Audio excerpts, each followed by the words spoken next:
शिक्षा का राजनीतिकरण मत कीजिए, यह बात सीबीएसई ने दिल्ली हाई कोर्ट में कही है। लेकिन जिस मामले में यह बात कही गई, उसके बाद कई लोगों यही पूछ रहे हैं कि क्या यह बहस राजनीति की है या छात्रों की। बार एंड बेंच में पब्लिश हुई पत्रकार प्रशांत झा की रिपोर्ट के मुताबिक दिल्ली हाई कोर्ट ने सीबीएसई और केंद्र सरकार को नोटिस जारी कर दिया है। मामला सीबीएसई के ऑन स्क्रीन मार्किंग सिस्टम यानी ओएसएम सिस्टम से जुड़ा है। ओएसएम सिस्टम वही सिस्टम है जिसको लेकर पिछले कई हफ्तों से छात्र, उनके पेरेंट्स और शिक्षकों की शिकायत सामने आ रही है। दिल्ली हाई कोर्ट में यह याचिका एनएसयूआई ने दाखिल की है। एनएसयूआई यानी national student union of India, जो कांग्रेस का स्टूडेंट विंग है। इस पिटीशन में आरोप लगाया गया कि ओएसएम सिस्टम में बड़े पैमाने पर टेक्निकल प्रॉब्लम और गड़बड़ियां हुई है।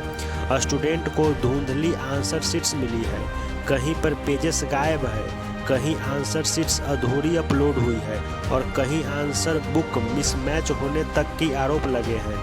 कई स्टूडेंट्स ने उम्मीद से बहुत कम मार्क्स मिलने की शिकायत भी की। याचिका में यह कहा गया कि ये कोई अलग अलग घटनाएं नहीं बल्कि सिस्टम लेवल की समस्याएं हो सकती है। कोर्ट में सीबीएसई का तर्क कुछ इस तरह रहा कि सुनवाई के दौरान सीबीएसई की तरफ से पेश वकील एमए नियाजी ने कोर्ट में कहा कि यह एक पीआईएल जनहित याचिका है और इसमें कोई तत्काल अर्जेंसी नहीं है। उन्होंने कहा कि याचिका कानूनी रूप से स्वीकार करने योग्य नहीं है। इसके साथ ही उन्होंने एक और बात कही जो अब चर्चा का केंद्र बनी हुई है। उन्होंने कहा कि याचिकाकर्ता एक राजनीतिक दल की स्टूडेंट विंग है और हम नहीं चाहते कि शिक्षा का इस तरह से राजनीतिकरण किया जाए। दूसरी तरफ एनएसयूआई की ओर से पेश वकील मोहम्मद अली खान ने कोर्ट में कहा कि हम 55 साल पुराने संगठन हैं और इस मामले में प्रभावित होने वाले लोग नाबालिग छात्र हैं। हम उनकी तरफ से आवाज़ उठा रहे हैं। उन्होंने यह भी याद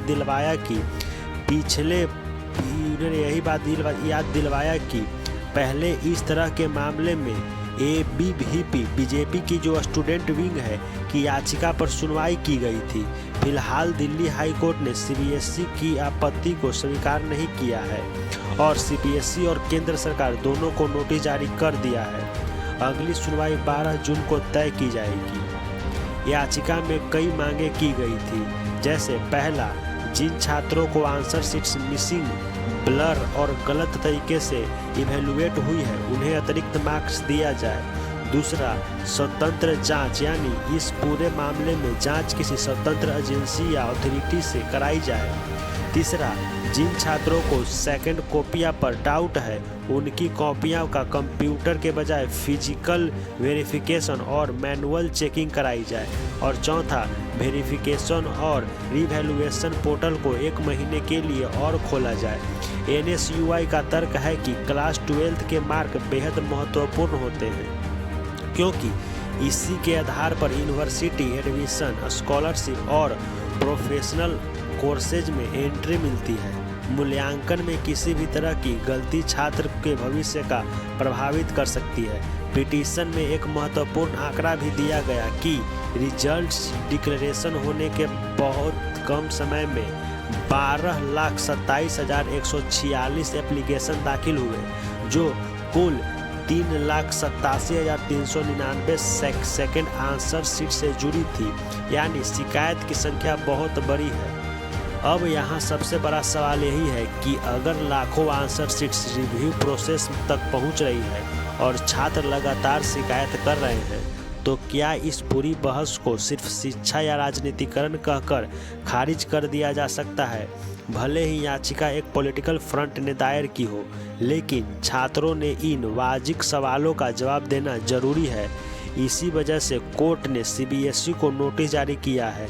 इस मामले का जवाब अब अगली सुनवाई और सीबीएसई के आधिकारिक जवाब में तलाशा जाएगा। आप इस पूरे मामले में क्या सोचते हैं, हमें कमेंट बॉक्स में लिखकर ज़रूर बताइए। मैं हूँ हिमांशु और आप देख रहे हैं नया भारत।